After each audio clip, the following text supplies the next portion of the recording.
Joining me right now is the Sentinel Action Fund President and Heritage Action for America Executive Director, Jessica Anderson. Jessica, good to see you. Thanks very much. Where do you think this is going?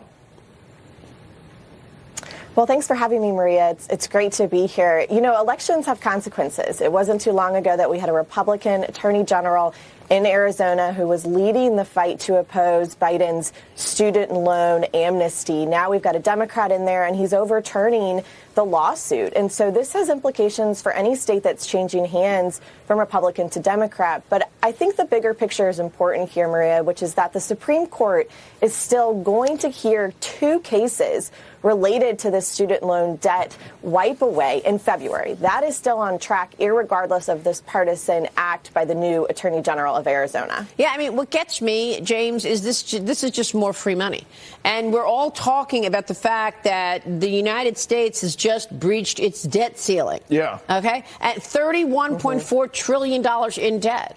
And here we have this administration continuing to push out free money. Yeah, and I don't think anyone can argue that Biden's student loan policies did not accelerate the speed at which the U.S. Treasury collided with that limit. This is part of the reason why we've hit it so quickly, Jessica. And I think for a lot of people, they're wondering, when does the law matter?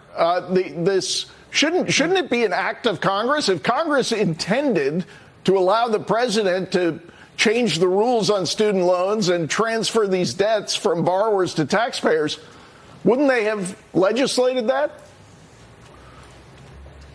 Yes, I believe so, and I think that's exactly the merits of the case that will be before the Supreme Court in February. And we've seen this before with Biden, where he goes right up to the line and in many cases over the law, like he did with the rent eviction moratorium last year, and then the Supreme Court went the other direction. So I think that will be interesting to see. I think you're also right about the impact of the student loan debt with our debt limit. We know those negotiations are heating up right now on Capitol Hill. This is obviously a factor of $31 trillion worth of debt.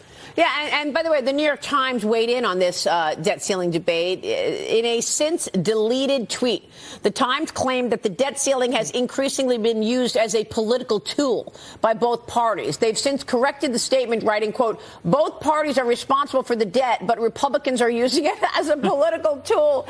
Todd, this is rich. It's rich, but I think it also underscores a problem that we talk about ad nauseum here on this show and other shows, is the fact that the people that read the New York Times for their news now get a distorted view of the world and don't understand the ramifications of the debt ceiling. And if they think this is just a Republican problem, they can poo-poo and don't realize that both parties do this.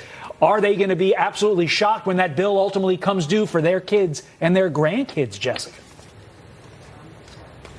The debt limit is actually the tool for the American people to put Congress in check on its spending. And it's a really important tool. And so I think as negotiators are figuring this out over the next several weeks, we need to be very clear about what the American people want, which is that we don't want increased spending. We think that there should be cuts. They should be dollar for dollar, and they should be matched with commensurate programmatic cuts like regulatory reform or pulling out the parts of the budget that no longer work for the American people. Yeah. That's what we want to see. And I'm actually hopeful it'll be a more transparent process under the new leadership of Speaker McCarthy. So we'll see.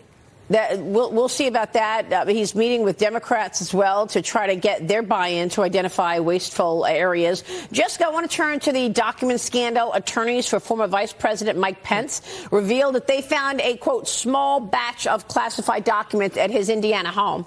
The White House, meanwhile, is continuing to stonewall, dodging questions about this. We're talking about batches of classified documents found in Joe Biden's possession. And the other day he said, well, there's nothing here. I have no regrets. What do you think about this issue? Well, you couldn't have a greater contrast between two men. We all know the vice president. He's a man of integrity. And as soon as the documents were found on his property, he immediately reached out, is working with protocol, trying to get to the bottom of it.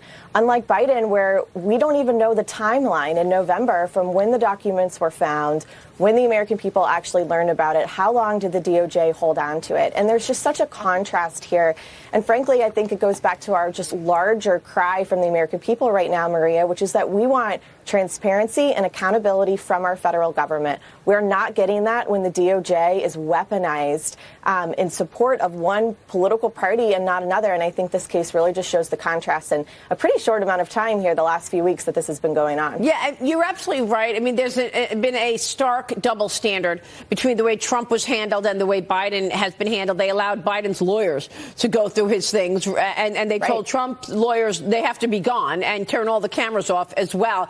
And I wonder if that's one of the reasons that the DOJ is trying to look tough on big tech. I mean, you know, hear me out here, because the DOJ has been sort of busted and exposed for being in bed with these companies, directing Twitter on what to amplify and what to suppress, suppressing truth, amplifying lies. And now, you know, all of this about the double standard on the classified documents. And suddenly we get this tough DOJ on Google and everybody else. Yeah.